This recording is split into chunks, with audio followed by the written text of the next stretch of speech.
This is an 8-iron, and it's a dead shank. Wow. Way right. Oh, takes a hop off the path. You got to be kidding me.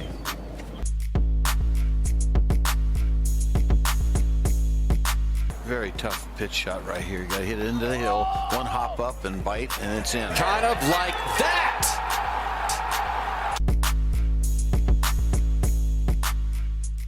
Well, I would like to welcome the founder and CEO of Linksoul apparel company and, of course, the iconic brand of Ashworth clothing that he started, Mr. John Ashworth, to the Sub 70 podcast. John, thanks for taking the time today. I really, really look forward to the conversation.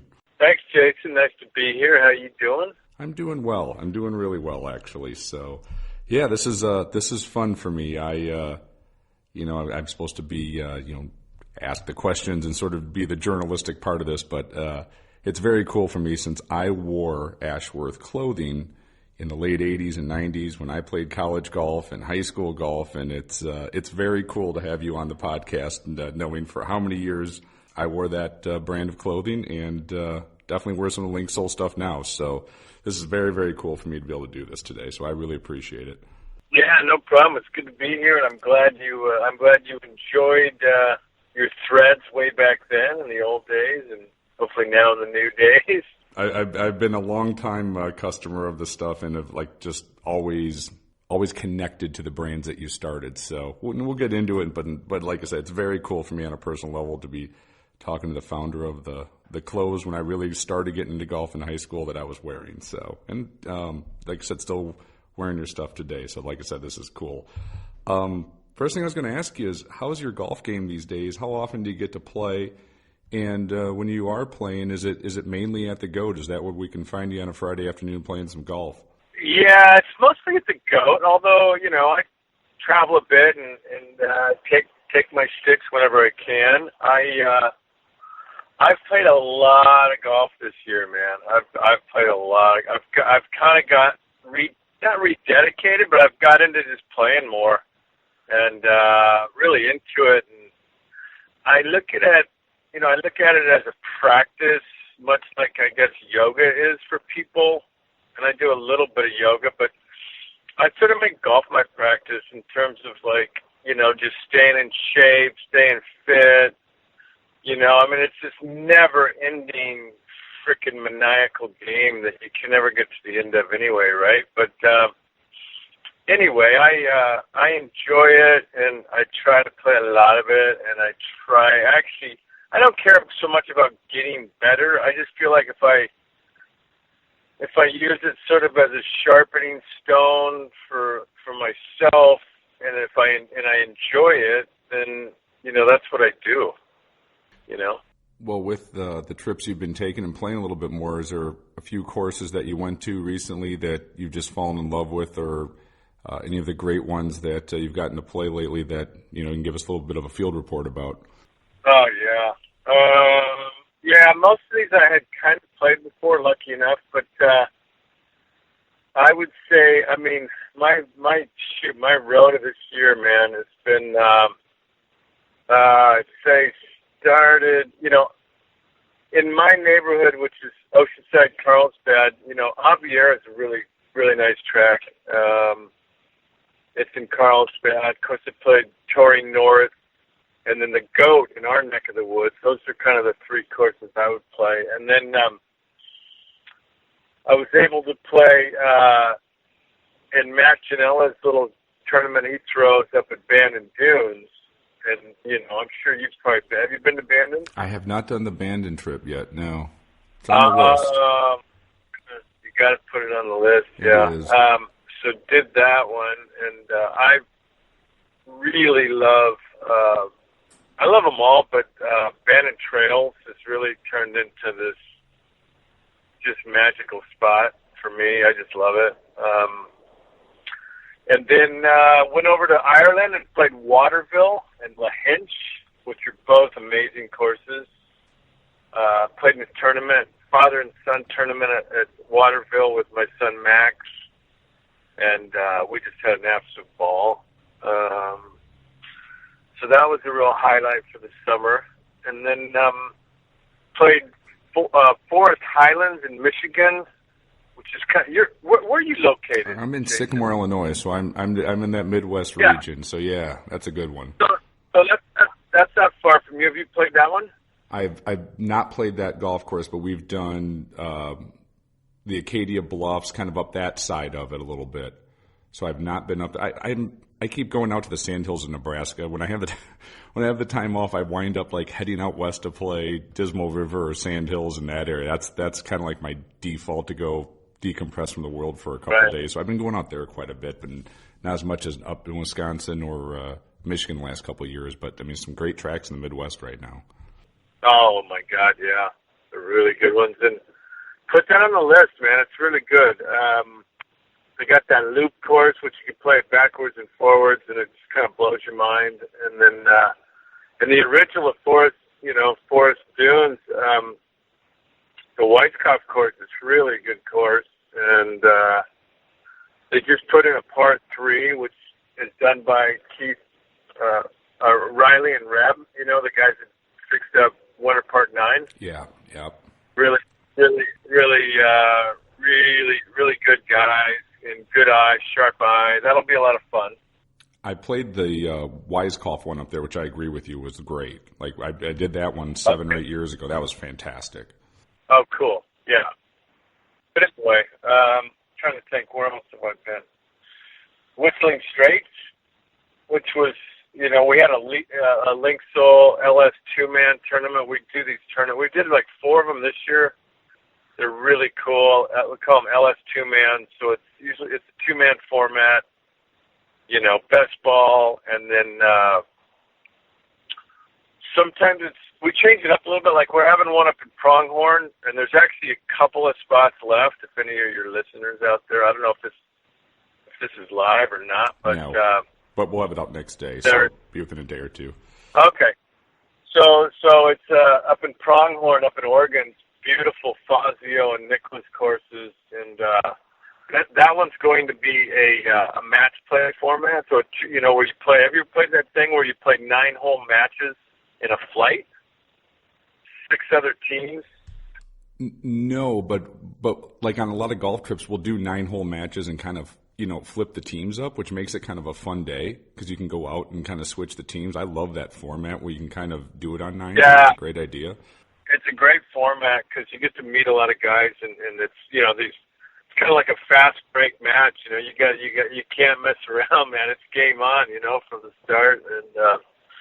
And anyway, we have a lot of fun with that. And so we're doing that format, which would be cool. I think we have 45 teams. So we need 3 more teams to make it a full field. So we got 48 teams. So, and that way there's, I think, 6 teams in 8 flights. And then at the end, you all the flight winners, and I think there's some wild cards, get into the horse race. And then that's an alternate shot, which is the eventual winner of the whole 9 yards. So, did you happen to play Crystal Downs when you were up in Michigan? Did you get across the state on the other side? No, I feel bad. I've yet to make it up. I hear nothing but amazing stuff about it. I've yet to make it out there, though. Well, you have to come back to Midwest between, like I said, Wisconsin and then what we have in Chicagoland with, you know, Chicago Golf Club and Shore Acres, and there's so much great golf history around here. You could definitely do the Wisconsin, Illinois, Michigan loop and make a good, you know, 4 or 5 day trip out of it, not even come close to seeing everything. So, yeah, we're getting some pretty good golf around this area. We definitely are. Yeah, that's cool. You guys deserve it.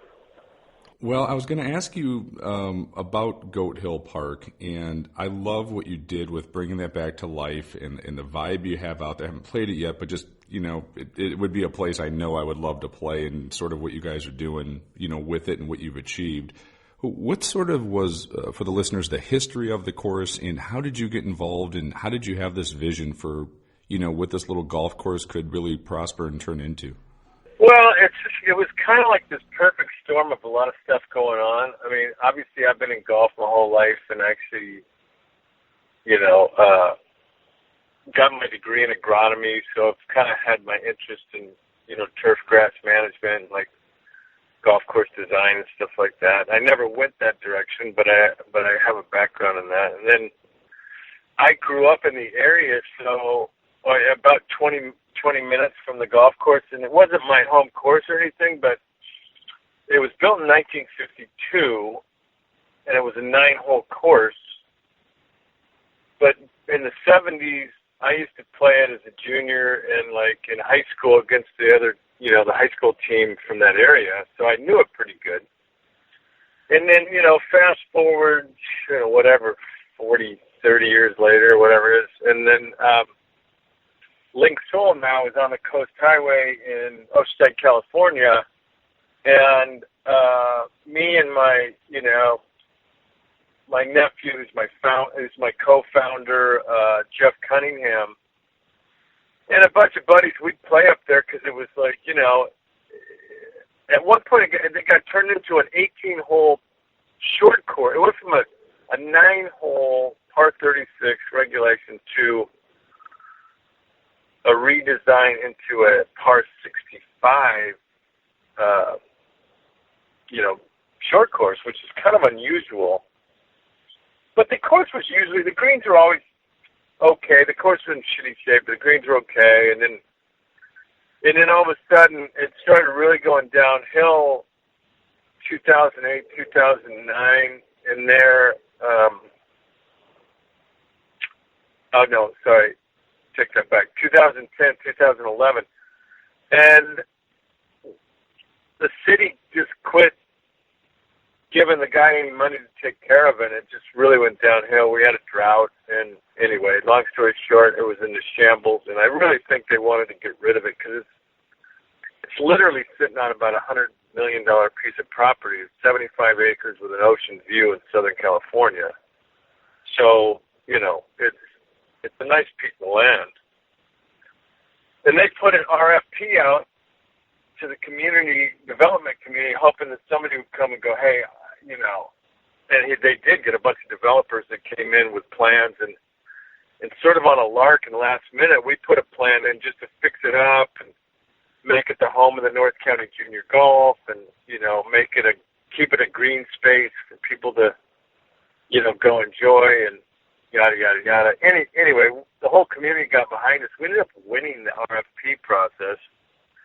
And then it was sort of like, oh shit, what do we do now?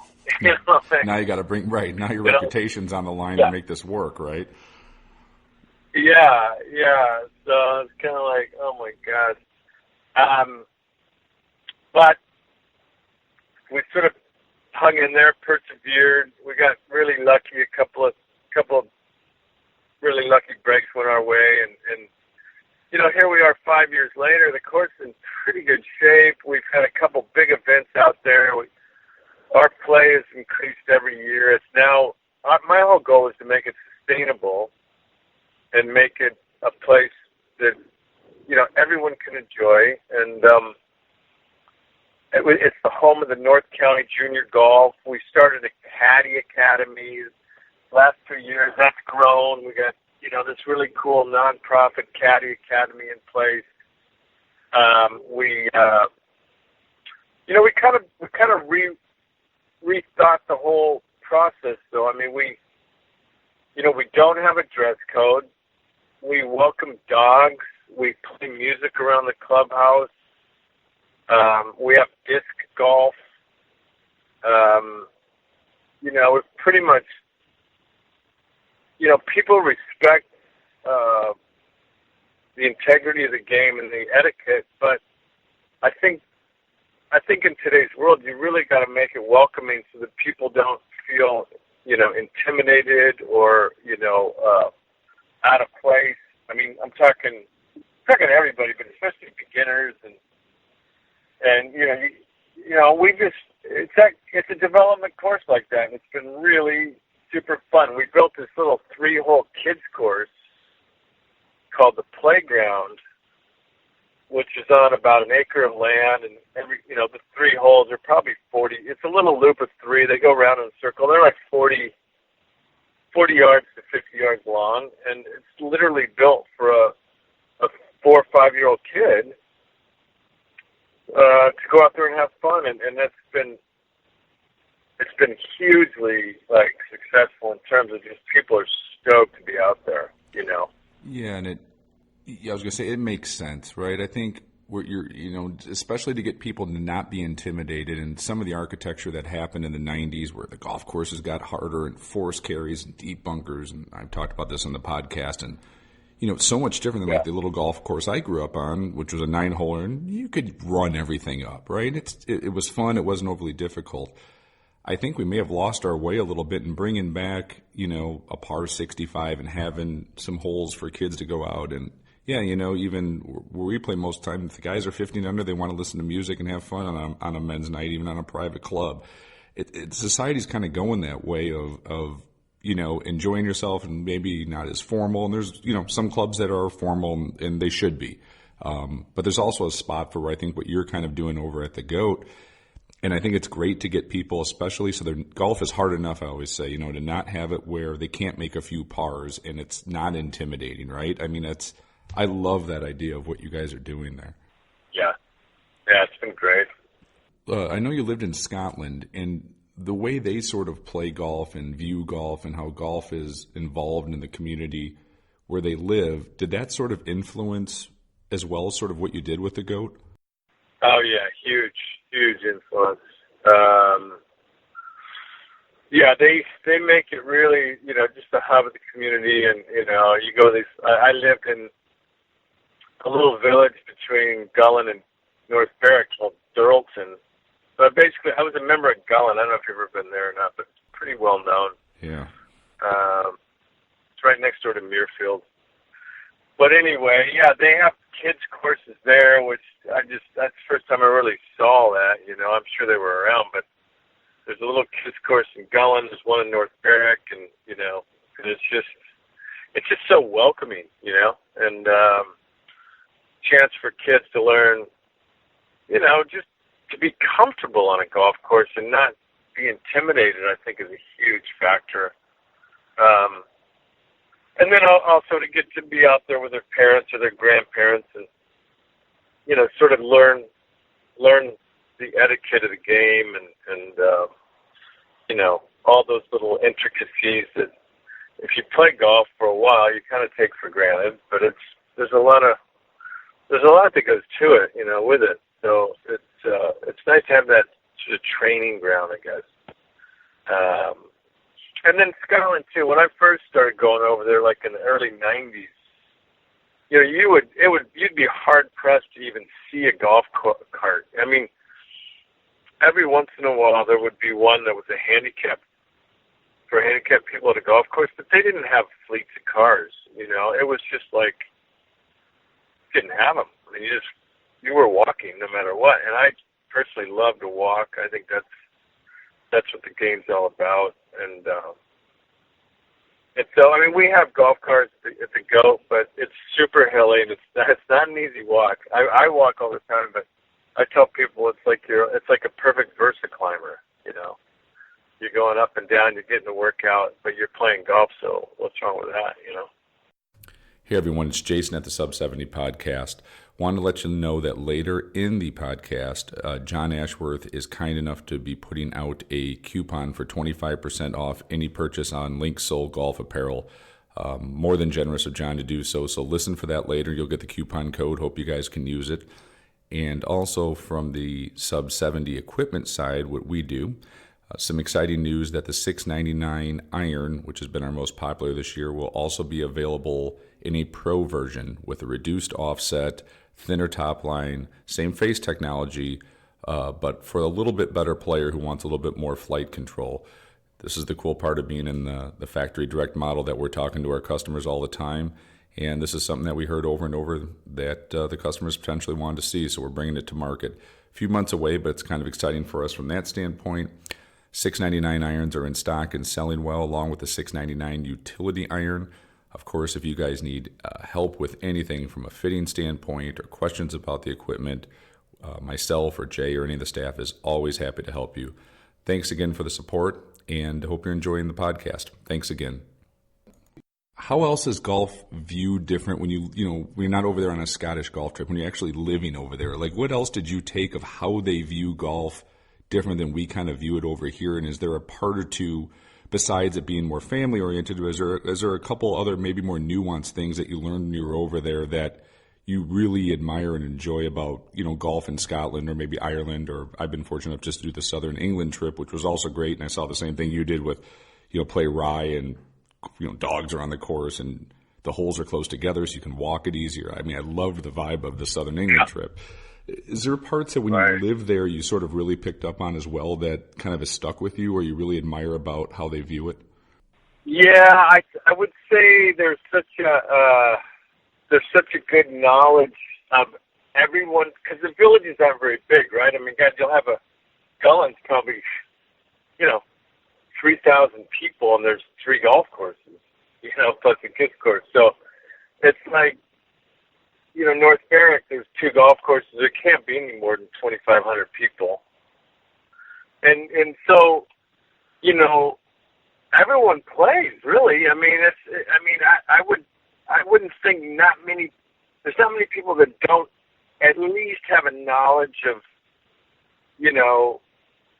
the game and they use it as recreation and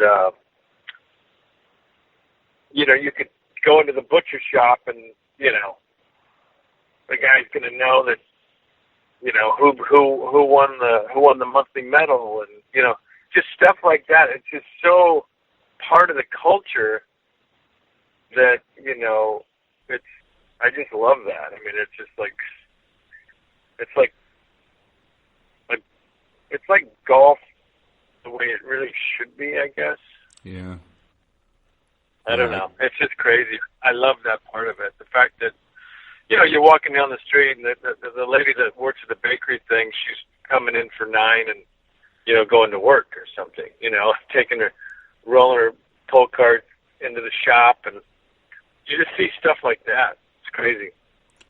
Yeah, like I said, I got to experience a little bit in Southern England, but it's also like the hospitality of the people. We're playing one course and some member we don't know from Rye, which is, great and it's iconic, invite us to go play the next day over there, right? And it's like no big deal. They're just happy to show it off in this great iconic Linksoul course. And they really have it's kind of a vibe where it's very welcoming. That's what I at least saw in Southern England. I'm sure Scotland's the same way.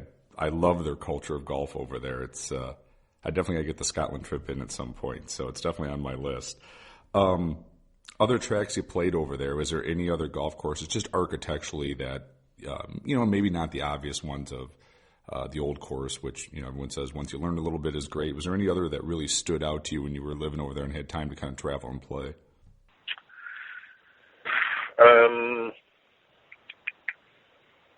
Trying to think.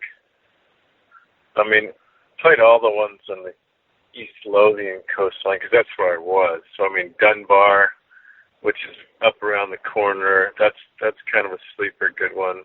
Of course, all the way up to Dornoch and Nairn. Those are pretty fun.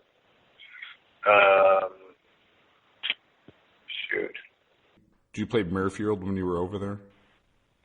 Oh yeah. Muirfield. I played that a bunch. That's one of my favorite golf courses, for sure. I mean, it's such a beautiful,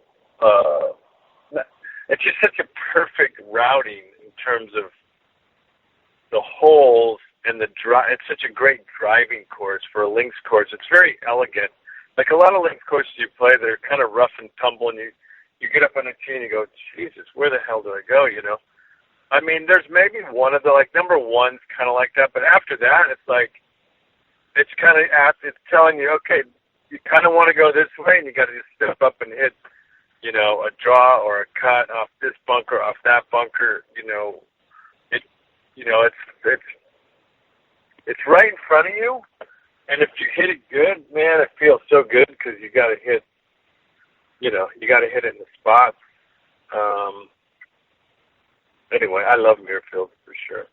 Hey everybody, thanks for listening to the Sub 70 podcast. Just wanted to jump in and give out a 25% off promo code, which John was nice enough to offer to our listeners. The promo code, which can be used at linksoul.com, is sub7025. SUB7025. Thanks to John and everybody over at Linksoul. I also know, when you started playing, you became a really good amateur player and quite accomplished. Was there ever thoughts from your side of actually trying to play golf professionally for a living, or trying the mini tour side of it, or anything like that? Maybe when I was 12 and 13, but it kind of disappeared when I played in college at Arizona in like late 70s, early 80s, and so you go, and I was pretty average. I was like, I had a couple good tournaments and stuff, but you're playing against these guys like Fred Couples, and all of a sudden, he's just 10 under, 12 under, whatever, and I'm trying to scratch par, and I knew real quick, I don't have that. I think there's guys that have what it takes to do that whole thing. I was far from that, and so I didn't really have ambition to do that. I wanted to stay around the game, which is why I got my degree in agronomy. I didn't think I was, at that point, I didn't think I'd be in the clothing side of things, which is kind of crazy. But then you caddied out there as well, and what was that experience like in the 1980s? I mean, the PGA Tour was such a different beast back then. I'd have to, from how big it was and to what we have now, and not as formal, and a few more characters and some homemade golf swings. What was that whole, traveling circus back in the day? Yeah, that was pretty fun, man, really. It was pretty great. It was, it wasn't so cookie cutter. I mean, it seemed like a big deal. I mean, it was still a big deal at the time. I mean, you're on the tour, it's like traveling around with the Ringling Brothers and Barnum and Bailey Circus, every week you go to a new town and the circus is in town, so it was still a big deal. But yeah, you did have a lot more homemade golf games. It wasn't such a technology thing. I mean, it was back when they used precision woods and so courses weren't as long but it was still, I don't know, it was still cool. It was a lot of personalities, and I really enjoyed it. I'll tell you that. I spent 1 year doing it, and I really had a blast. Of course, I slept out of my car half the time because my man wasn't doing that good, but it was still fun. Well, that's part of the journey, right? Like that's the war story that all, we talk to guys who play the mini tour, or I've had caddies on the podcast. Like it's the journey of it, right? Like got to go through some of those little hardships around on tour. I always say like the Jordan Spieths of the world are the anomaly. Most of the guys have to grind it up, including their caddies going with those guys. And you said so many characters. Like, were there some guys you got to know quite well when you were out there, or who would you like back in that day? Who'd you love to watch play? Well, yeah, love their talent and all that stuff. Well, one cool story was, the guy that I caddied for, I grew up playing junior golf with, and we were buddies. We're still buddies. Mark Weeby. I don't know if you remember. Sure. He's out there forever. So we, I wasn't. It was 1984, and I was out of college, but I didn't have a clue what I wanted to do. And he's like, "Hey, why don't you come caddy for me?" Back then they used to have Q school 2 times a year. I don't know if you remember that or not, but they used to have it twice a year. Q school. It was before even, I don't know. It was definitely before the web.com thing, right? So anyway, I said, sure, I'm not doing anything. So we went to tour school, got his card, finished about 20th or something, which that was a whole nother experience. But he was good. He had played on the mini tours with Payne Stewart, and they became good friends. And so Payne had already had his card. He'd been out there a year or two. And so Mark gets his card. We go out. We start playing practice rounds with Payne because they were buddies. So I got to be good buddies with Payne, And on the West Coast, at least that year, we probably played 4 or 5 practice rounds, went out to dinner a few times, and we got to be pretty good pals for that, And then I went back to Florida and at the Honda, and Mark wasn't in the tournament, and I think he'd made one cut to that point, and I was like on fumes. I had $30 in my pocket or something. And I mean, back then you could actually go to a tournament as a caddy and maybe pick up a bag, right? It wasn't like everybody had their own caddy back then. So, or maybe it was a Monday qualifier that didn't have a caddy or whatever. So anyway, I was sort of in the parking lot at the Honda, kind of trying to hawk a bag on a Tuesday, and up comes Paynes walking by, and he goes, "Hey Ash, what are you doing here? I didn't think Mark was playing." I go, "Yeah, he's not playing. I'm just looking for a bag." And he goes, "Well, where are you staying?" And I was like, probably my car, man. I'm kind of low, and but that's cool. And he goes, "Man, come stay with me. My wife's not here. I got a room. Yeah, I got 2 beds in it. Come stay with me for the week." So here I am, this 24-year-old kid, and Payne Stewart's offering to put me up in his hotel room for the week, which he did. Took me out to dinner every night. I didn't get it back, so I think I went and watched him play or whatever, but just stuff like that would come up, and that was one of them that I always remember because he was such a great guy. I mean, such a loss that he, passed away. Was it kind of one of those things, too, like the community kind of took care of its community back then in the sense that, you were respected, you were a caddy for Weeby, right? Like it's just it was like a fraternity, I'd have to imagine at some point, in the sense of how you guys, I mean, like you said, you're traveling together, you get to know each other. Yeah, and talk to some guys who really, that's a tough one. Like he was supposed to, met him when I was in high school, caddying at the Western Open stuff, but he's supposed to have been a really good man in a class act, and a lot of people I've talked to liked him very, very much. Yeah, awesome guy. Well, then you're out there, and then you're caddying, and how does this crazy idea that you're going to kind of redefine golf clothing from that period, like how did you get from, I'm watching the fashion, I have an idea, let's launch this, and we're going to be quite a bit different than anybody else doing it in the golf arena at that point in time? Well, it was back in, 86, I believe. Mark Weeby's sponsor was this guy from Denver named Jerry Montiel, and he and I became good friends, and he was a really successful business guy, and,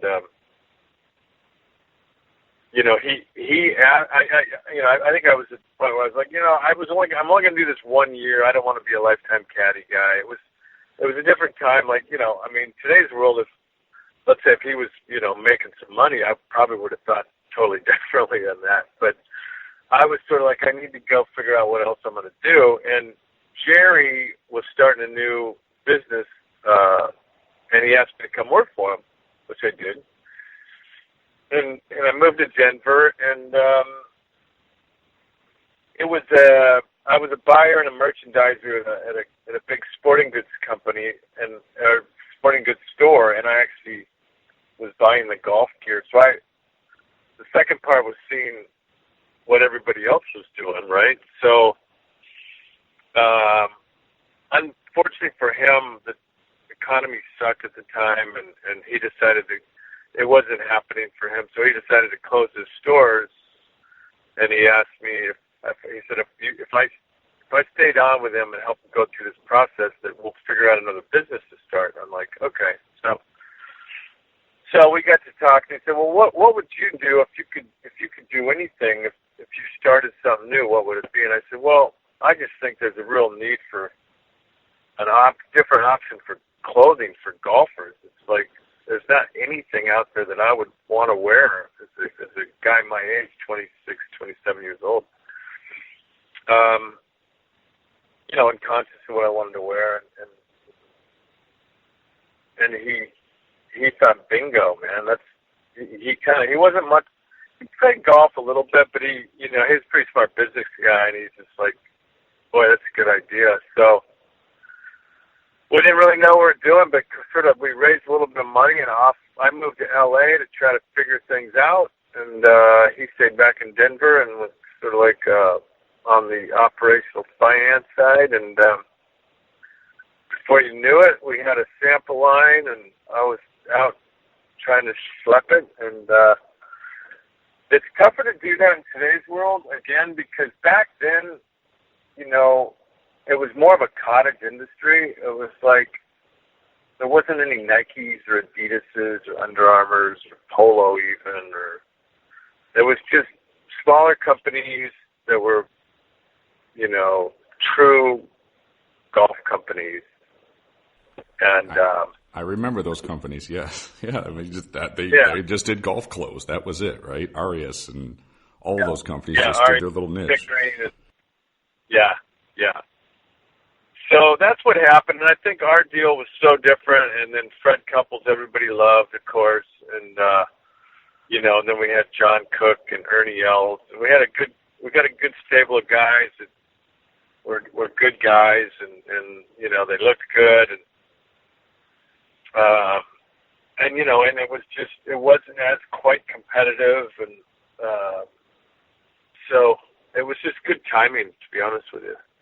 How did the Freddie thing come about? Because this is just my opinion. I mean, that was like the most brilliant move ever at that point in time, because he just seemed to encapsulate the Ashworth brand of that era in the late 80s, early 90s, and he was just like the perfect guy for that. Did it just sort of happen, or did you also see that this golfer, with the way he moved and the way he looked and the way he just sort of carried himself, that this could be the like most perfect fit? Because what I think you guys first did, I don't know if it was by design, but you guys had the first like lifestyle brand more than just golf clothes, meaning when I was 18 or 19, I would wear the Ashworth shirt, you know, to golf, and then I would also wear it out on a Friday night. It crossed over. Yeah. It became a lifestyle brand. Like, how did the Freddie move is first part, then part two is how did you, whenever no one else was doing it, was it by design that it became a lifestyle brand, or did people just start wearing the stuff that you noticed outside the golf course? Yeah, no, that was sort of, I mean, that was definitely by design, you know, to be a golf-inspired, you know, lifestyle brand, which is really, I mean, Linksoul is just an evolution of that, you know, to be honest with you. It's just an evolution of design, you know, where we're at right now, and what we feel is can cross over. Like, our stuff doesn't look like it's, you know, made for golf, but yet you can wear it playing golf, you know, I mean, so, but the Fred thing was, you know, again, I played the same time in college. We're actually the same age, born the same month, same year, everything, so, and I didn't know him in college, but I remember playing in tournaments, and I never even played with him in college, but I remember seeing him, like, across the, like, on a different hole, and kind of going, who is that guy? You know what I mean? Like, he's about as cool as it gets. Even back then, he'd have his shirt untucked. He was, the way he walked down the fairway with his bag, and then you see him hit it, and you go, holy shit. Yeah. You know, so I just always kind of it just stuck in my head, and then being on tour, of course, caddying, I'd see him on tour, and I met him a couple times. I got to know him a little bit. Enough to approach him, you know, when we started our thing, you know, I was like, to my partner, I go, well, we need a couple guys. And if I was going to pick two guys, if I was going to pick one guy, it would be Fred Couples. But I think you need Butch Cassidy and the Sundance Kid, so if I was going to pick two guys, I'm going to pick Fred Couples and John Cook. Mm-hmm.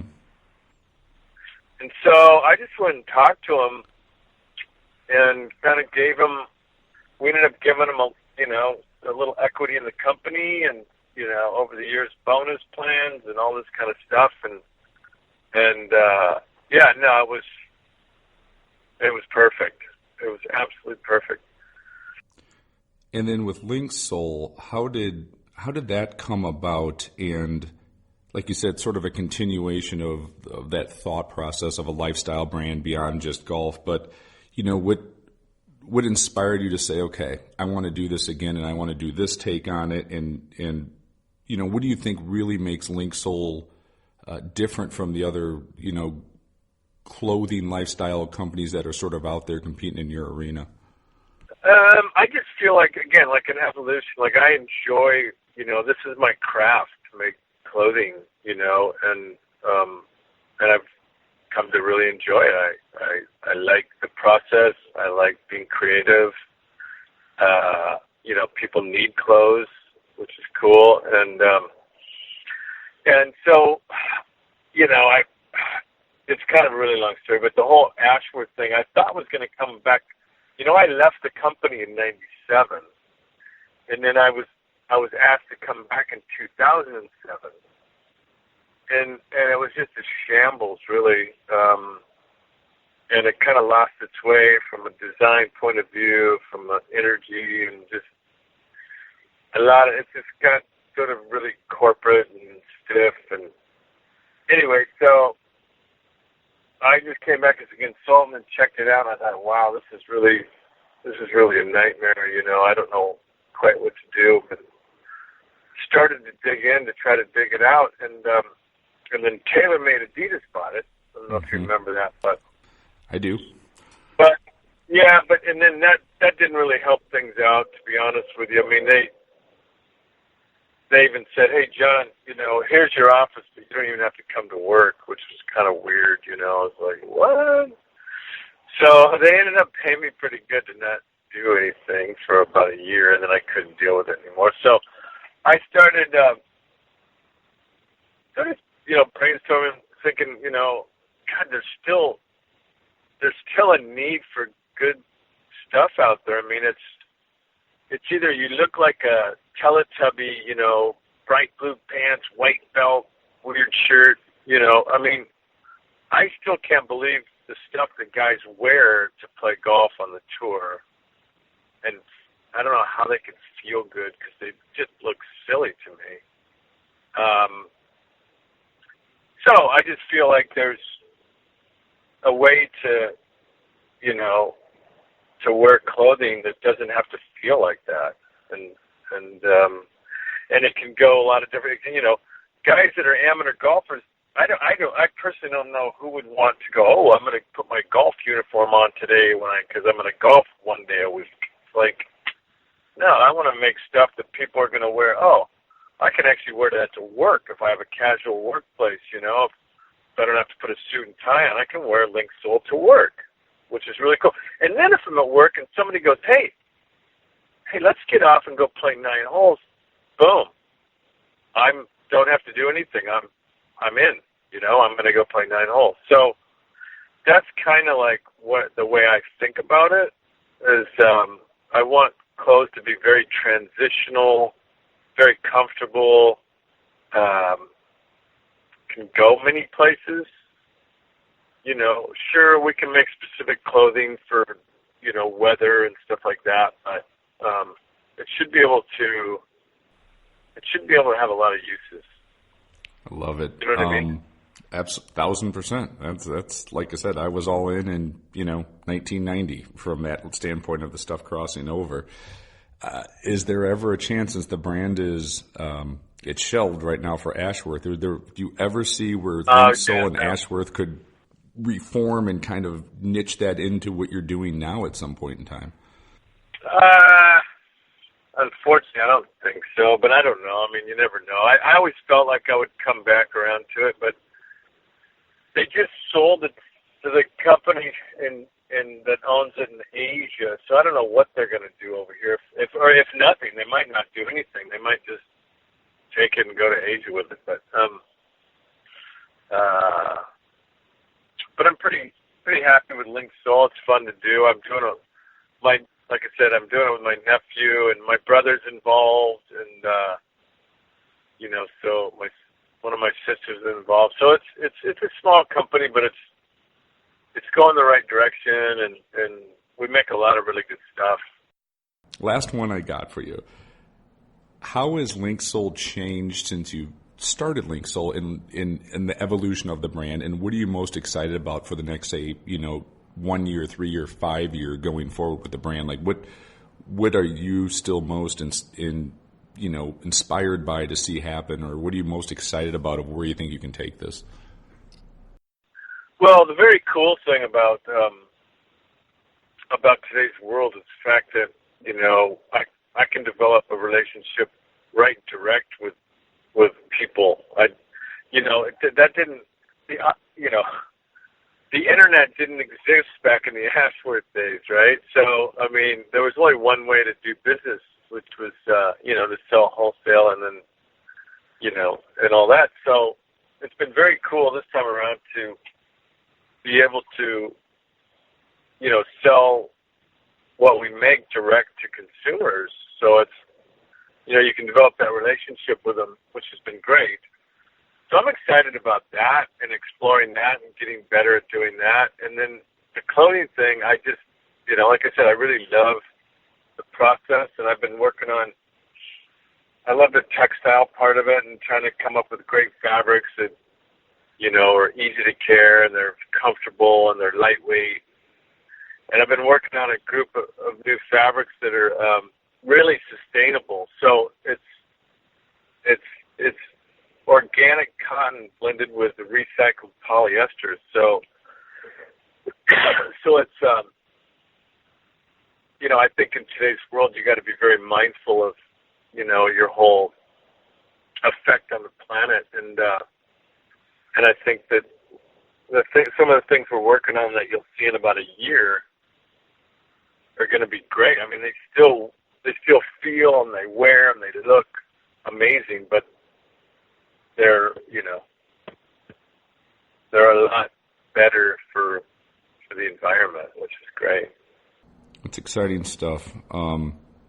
Very, very cool. Like I said, this was one podcast I was so looking forward to talk to you a little bit. And like I said, you definitely dressed me for a lot of years and continue to do so into my 40s. So very, very cool. And looking back, you kind of changed the way people wear golf clothes and are continuing to do it today. So it's a great story.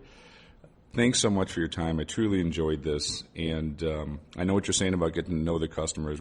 Same thing we're doing at Sub 70 of kind of having that relationship, and it is a wonderful way to do business to be able to have that relationship with the people who are using your stuff and admire, and liking the brand that you're wearing, and hopefully you have that connection with them. And you're definitely doing that with Linksoul, and I think that's what resonates with the brand. So. Love what you're doing. Keep doing it. And like I said, thank you so much for your time today. I really, really appreciate it. Yeah, Jason, I enjoyed it, man. Thanks a bunch. Good luck. All the best to you. And if you're ever on the West Coast, man, you got to come play Goat Hill Park. Well, it's I would love to do it. I got little people at home still, so my traveling is still. I'm a couple years away, I think, from being able to kind of travel a little bit more, but it's definitely on my list to go out there and see it and play it. And for sure, if I'm heading out to that area, I'll definitely hit you up and would love to play with you out there and kind of take it all in. It would be fantastic. All right, buddy. You take care of yourself, all right? Thanks, John. Appreciate it. Okay. Cheers.